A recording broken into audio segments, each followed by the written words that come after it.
네, 현재 시장에서 가장 핫한 이슈를 국내 최고의 전문가를 모셔서 샅샅이 살펴보는 황스타그램 시간입니다. 자, 오늘 시장에서 가장 뜨거운 이슈였죠. 제롬 파월 의장이 이렇게 해시태그로 새롭게 올라왔습니다. 제롬 파월 미 연준 의장이 간밤 열린 청문회에서 매파 발언을 쏟아냈는데요. 통화 긴축 정책이 더 필요하다면서 기준금리를 또 크게 올릴 수 있다고 강조했습니다. 오늘 밤과 이번 주 금요일에는 고용 관련 지표들이 또 대거 발표됩니다. 만약 고용이 여전히 뜨겁고 또 냉각 징후가 보이지 않는다면 다다음 주에 있을 FOMC 회의에서 기준금리를 50bp 올릴 가능성이 매우 커졌는데요. 3월 빅스텝으로 대세가 뒤집혔고요. 최종 기준금리 상단은 이제 6%까지 오를 것이다라는 예측까지도 나오고 있습니다. 간밤 파월 의장의 이 매파 발언에 오늘 글로벌 증시는 충격을 받은 모습인데요. 국채금리가 급등하고 달러 인덱스는 105선까지 올라왔습니다. 녹록치 않은 위험자산 시장, 앞으로 우리 투자자분들은 전략을 어떻게 세워야 할지 오늘 이 시간 통해서 점검해 보도록 하겠습니다. 자, 그럼 오늘의 주제 먼저 확인해 보면서 황스타그램 지금 바로 시작하겠습니다.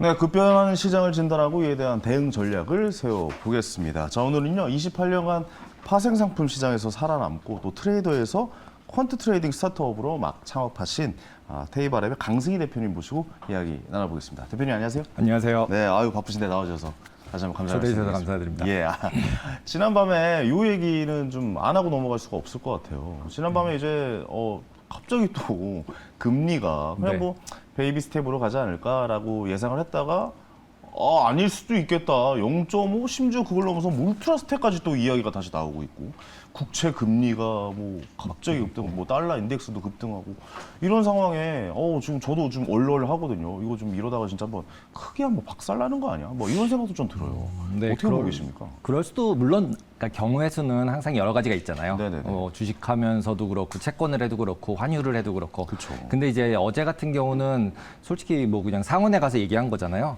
예, 국회 가서 얘기하라 한 건데 과거에 얘기했던 거를 계속 이제 바꾼 적도 많고 맨날 파월이 자주 바뀌죠. 자주 예, 바뀌니까 네네. 데이터 드리븐 한다고 미리 얘기를 하고 있기 때문에 네네네. 데이터 자체가 인플레이션이 더 올라가는 걸로 나오니까 당연히 코멘트는 그렇게 한 게 맞다라고 생각이 들고 시장에서는 약간 불안불안한 느낌이 있으니까 거기에 반영을 했다라고 보시면 맞을 것 같아요. 그리고 그냥 저의 개인적인 생각은 50을 하느니 그냥 25씩 계속 여러 번 하는 게 낫지 않을까. 예, 왜냐하면 데이터를 보고 의사결정을 할 거면 한 25 올리고 다시 또 한번 보고 25 올리고 또 분위기 어떤 거 또 한번 다시 보고 근데 이제 4월 달이 비니까 일단은 50을 한다는 가능성을 아예 없앨 수 없는 거는 이제 4월이 비어서 그런 것 같아요. 근데 4월이 비지 않고 한 달이었으면은 확실하게 25 했을 것 같아요. 근데 네네네. 4월이 비어 있어서 5월까지 2달을 비워야 되잖아요. 네, 그러니까 이번에 50을 할지도 모르지만 저는 둘 중에서 골라라 그러면 저는 베이비 스텝으로 0.25. 25로. 아니 그런 얘기도 있더라고요. 그냥 세게 한 대 맞고 끝내자 뭐 이런 얘기도 이제 근데 나와요. 이게 세게 맞다가 아니면 네. 그쵸. 예, 그것도 다음 아니면 스텝이 또, 예, 다음에 예, 꼬이잖아요. 꼬이죠. 그러니까 이제 이번에는 그래도 조금씩 자기가 말한 걸 좀 지키지 않을까. 지난번에는 안 할 듯하다 갑자기 확 해버리니까 올렸죠. 예. 이러니까 이제 문제가 되니까 이번엔 자기 그렇죠. 디스인플레이션이라고 자기가 얘기했었으니까. 인플레이션 없다라고 그랬어요 예, 그때는. 그러니까 디스니까, 금리 인상 없다고. 디스니까 일단은 뭐 그래도 25 정도면 적정하지 않을까라고 생각이 듭니다. 근데 계속할 가능성은 있는 것 같아요. 연속적으로. 그럼 마지막 그 금리의 상단은 얼마 정도로 좀 생각하고 저는 계세요? 6이라고 다들 막 또 얘기를 하는데 또 저는 올랐죠, 6까지는 안 되는 것 같아요. 6까지는 안 갈 것이다. 저는 안 갈 것 같습니다. 이거 6까지는 한다고 한 뭐 5.5? 5.5 뭐 이렇게가 적정한 레벨 아닌가 가면. 그러면 5.5로 올린 상태에서 좀 계속 쭉 갈 것이라고 그렇죠, 보세요? 그렇죠. 아니면 쭉 약간은 이렇게 좀 가야 될 것 같습니다. 좀 가야 될 거. 예, 그래야 좀, 가자마자 바로 내려갈 것 같지는 않습니다. 그래야 좀 이제 다른 인플레이션 이런 게 좀 네, 잔잔해질 것이라고 보고 맞습니다. 계시는군요. 네. 오늘 이제 고용 시장이나 이런 게 또 발표되면서 그런 것도 한번 좀 눈여겨서 어떻게 갈지 좀 지켜봐야겠다는 네, 생각도 맞습니다. 드네요. 그리고 또 한 가지 좀 안 좋은 시그널이 하나 이게 미국의 장단기 금리 역전됐어요. 네, 사실 이 많이 시그널이 사실 좀 안 좋은 시그널이잖아요. 근데 이게 42년 만에 마이너스 1%의 차이입니다. 그렇죠. 예, 이것도 좀 설명해 주시겠어요? 지금 여기 그림을 이게 보시면은 네네. 보통 이거 패드 많이 보시잖아요. 이제는 하도 뭐 유튜브도 많고 이러니까. 그렇죠. 거기 색깔 칠한 데가 침체고 그다음에 여기 가운데가 0인데 여기 이때가 80년이에요. 80년이고 그다음에 지금이고 요 사이를 보시면은 간 적이 없잖아요. 그렇죠. 예, 여기가 지금 말씀하셨듯이 쭉 안 좋았던 상황들. 네, 안 좋았던 상황들. 근데 아직 색깔이 안 칠해졌어요. 네네네.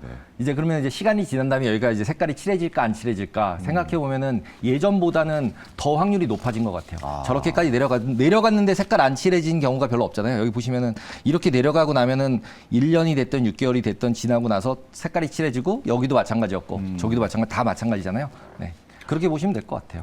그럼 어떻게 보면은 좀 굉장히 좀 색깔은 이렇게, 칠해질 건데 네. 그 색깔이 칠해졌을 때 주식이 빠질 거냐 안 빠질 거냐에 대해서는 확신할 수 없다. 예, 확신할 수 없다. 단언이 안 되는군요. 단언이 안 된다라고 보는 게 맞을 것 같습니다. 네네. 왜 제가 이렇게 말씀드리냐면 지금 과거에 계속 얘기하는 게 인플레이션이잖아요. 인플레이션이 이제 소비자 물가 지수인데 네. 제가 똑같은 차트에 이제 소비자 물가 지수만 얹은 거예요.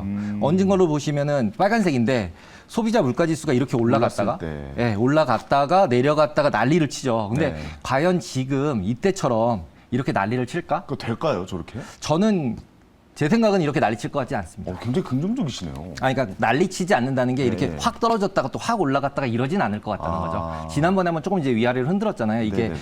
월 변동분을 쭉 모은 건데 보통은 이제 0.3, 0.2, 0.5 레벨에서 왔다 갔다 했잖아요. 네네. 근데 저 끝쪽 가셔서 보시면은 그쪽이죠. 예, 그쪽 가서 보시면은 쭉 옆으로 일렬로 비슷하게 이제 안전하게 가다가 갑자기 코로나 때 밑으로 마이너스 보이잖아요. 네네. 거기 보이시죠? 그리고 바로 돈 쫙 그때죠. 풀어서 위로 확 올렸죠. 그러니까 이때부터 시작해서 양쪽 완화를 시작하니까 그쵸, 물가가 그쵸. 이렇게 좀 그 올라가는 날라간 거죠. 날라가 예. 버렸죠. 네, 네네네. 맞습니다. 그러고 났는데 돈을 너무 많이 풀었네. 그리고 금리를 끝까지 버티다가 그 다음에 다시 이제 금리 올리기 시작하니까 저기 내려와 버렸죠. 그러네요. 그래서 또 다음 것도 보아 보시면은 네, 다음 거 볼까요? 네.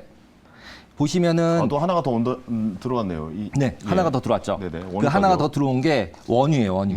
그리고 이제 원유 그림은 이게 그림을 그리면 막 이렇게 움직이는데 이걸 제가 로그 스케일이라는 스케일로 바꿔요. 네네. 로그 스케일이 뭐냐면 그러니까 지수가 100일 때 200 간 거랑 200에서 300 간 거랑은 100 올랐지만 오른 비율이 다르잖아요. 그러니까 보통 이렇게 긴 차트를 그릴 때는 차트 자체를 스케일을 여기가 1, 2 이렇게 올라가는 게 아니라 저쪽 보시면은 밑에서는 10, 20, 40인데 밴드가 좀 다르죠. 여기, 넓이가. 예예. 그러네요. 여기가 더 넓네요. 그렇죠. 밑에가 네. 넓죠. 그러니까 1에서 20 간 게 2배 간 거잖아요. 아 그렇죠. 그러니까 2배 간 거는 다 스케일이 똑같이 만들어 놓은 거죠. 그래야 이게 움직인 게 보이거든요. 그러니까 뭐 똑같이 해놓으면 이건 움직임 더 크다라는 네, 맞아요. 말씀이시군요. 그러니까 뭐 차트 그리면 그냥 이렇게 밑에서 가다 이렇게 올라간 것 같으니까 네. 이제 모양이 비교가 안 되잖아요. 안 보이니까 눈에 안 잘. 보이니까. 예, 예. 그래서 이쪽 보시면은 이때 이렇게 인플레이션 됐을 때 보면은 유가 사태거든요. 네네. 그런데 지금 유가는 이미 올라갔다가 내려가고 있잖아요. 그러니까 그렇죠. 기본적으로는 지금 현재로 봐서는 유가도 어느 정도는 자리를 좀 잡히는 모습이잖아요. 한 80불대에서. 네네. 그런 레벨에서 지금처럼 이렇게 다시 급등해서 올리지 않는 한은 물론 뭐 또 여기서 러시아가 뭔 일을 한다거나 사우디가 뭔 일을 한다거나 이러면서 이제 또 120불 보내고 이러면은 이렇게 될 수 있겠죠. 저 전장 리스크나 뭐 이런 게 있으면 네네네. 아마 좀 심각해질 수 있죠. 심각해질 수 있죠. 유가가 네네네. 올라가면. 아직은 네네. 전기가 다 돌아가진 않았으니까. 네. 그래서 이제 대체 에너지가. 그래서 이제 그 유가 쪽을 보시는 게 더 맞는 것 같아 보이고요. 네. 그래서 지금 이 차트가 이제 이게 유가였고요. 그 다음에 아까 지금 노란색. 그다음 하나 더 들어온 게 뭐냐면 네. 스케일을 좀 다르게 그렸지만 이거 페드 금리예요. 지금. 페드 금리. 네, 지금 뭐 25 한다, 50 한다 난리치는 그 그렇죠. 금리가 얘예요. 기준금리 베이비스텝, 말씀하시는 기준금리. 거죠. 네. 예. 이때 이렇게 20%인 때도 있었던 시대가 있어요. 그러네요. 네. 오. 이때 이렇게 올라갈 때 이런 시대가 있었어요. 네네네. 이때는 80년대. 아 그렇군요. 네. 예. 그래서 쭉 내려가서 보시면 야, 금 기준금리가 20% 육박하는 건 저도 뭐 경제를 뭐 보면 뭐 본다라고 하는 사람이 저도 저렇게까지는 처음 확인해 봤네요. 거기다 예. 올라간 거 내려갔다 올라갔다 또 다시 하시는 거 보면 올라가네요. 난리잖아요. 예, 예. 아까 말했던 난리가 네. 난 게 이제 저 모습. 이런 난리죠. 이건 예. 관리가 안 되는 난리잖아요. 예. 근데 과연 이런 난리가 있을 수 있느냐 지금에서. 그 정도까지 가지는 않겠다는 네, 생각이 맞습니다. 그래프를 보니까 이해가 가는군요. 네. 그 다음에 저 밑에 가서 보시면은 이 색깔 칠해진 부분들이 네. 여기는 2000년대 닷컴 버블이 있고요. 그 다음에 저기 2010년도 서브프라임 무기죠. 네, 2007년도, 8년도 서브프라임. 네네. 그 다음에 이제 저쪽에 살짝 친 게 코로나잖아요. 코로나죠. 여기 이 부분이죠. 근데 여기 네. 그림에서 살짝 잘 안 보이지만 제가 이제 하나를 더 그렸었어요. 저기 페드 금리 자체가 기본적으로 상한 하한 지금 저희가 알고 있는 그런 밴드를 주면서 관리를 한 게 네네네. 이때는 그런 게 없었어요. 2007년도에 서브프라임 맞고 하도 난리 치니까 페드가 그때부터 상단 하단 주고 가이드 주고 그다음에 열어가지고 나 이렇게 될 거야 뭐 이런 네네네. 얘기도 해주고 이러면서 이제 마켓이랑 소통을 하면서 관리를 했던 거거든요. 그렇죠, 그렇죠. 그러니까 이쪽에 봤던 이런 난리 치는 시장이 될 거냐?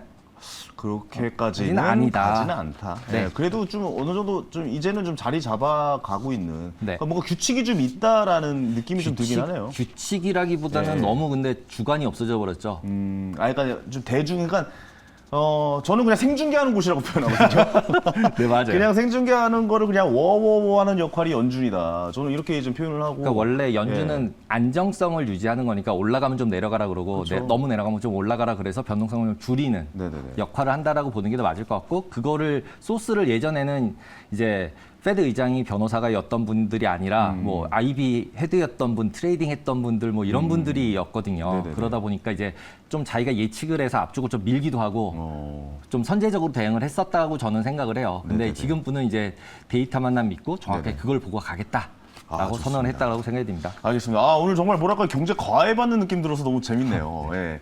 근데 이제 우리 시장에 한번 대입을 해보죠. 요 네. 공식들을. 그럼 지금은 사실 이렇게 금리가 높아지고 달러 인덱스가 엄청 올라가고 그러면 원화가 약세일 거 아닙니까? 네. 원화가 당연히 약세일 거고 뭐 한 1,300원, 1,400원까지 또 가지 않냐? 막 이런 생각도 좀 들어요. 그러면 사실 우리나라에 들어온 이 외국자분들이 미국 금리가 이렇게 높아지는데 우리나라 동결시켜 버렸잖아요. 네.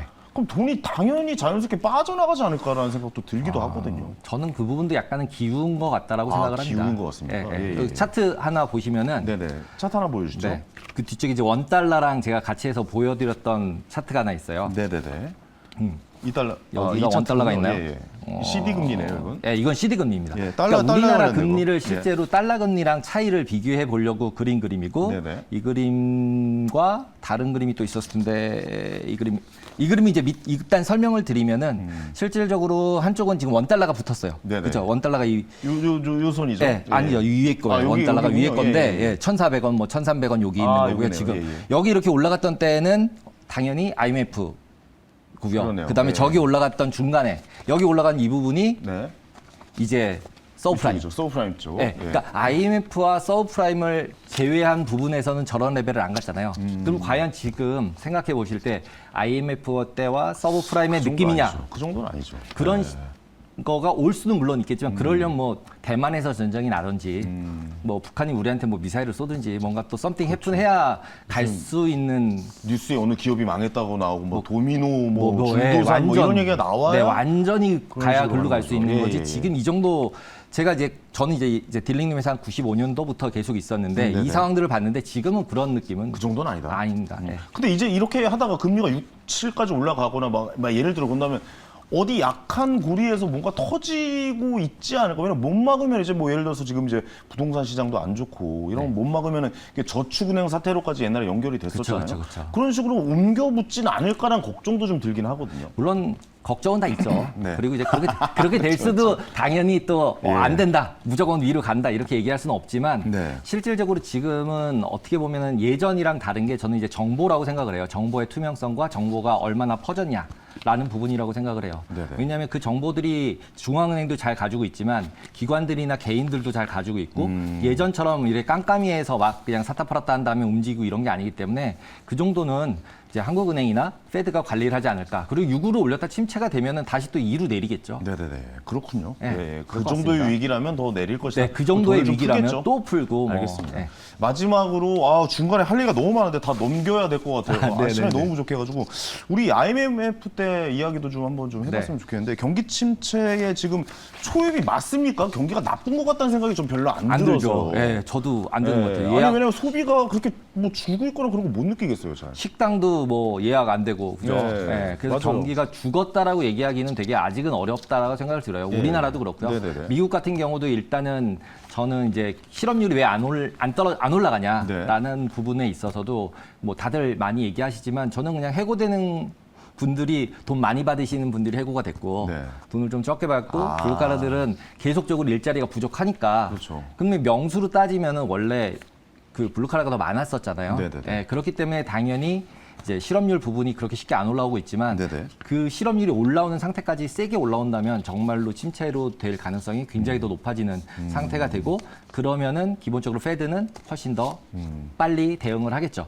그렇기 때문에 지금 이제 이번 주에 나오는 실업 데이터들이 굉장히 올라가는 걸로 나오면 네. 기본적으로는 장 자체는 더 위아래로 많이 움직일 가능성이 더 있을 것 같습니다. 근데 고용이 그렇게 쉽게 또 끝나지는 않을 것 같고 좀 끝나진 않겠죠.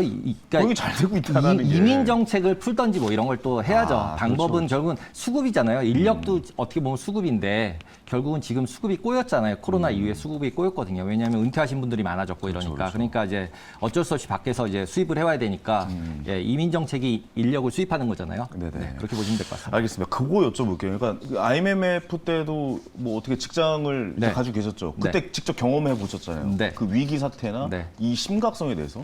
그 지금이랑 좀 비교해 보실 때 네.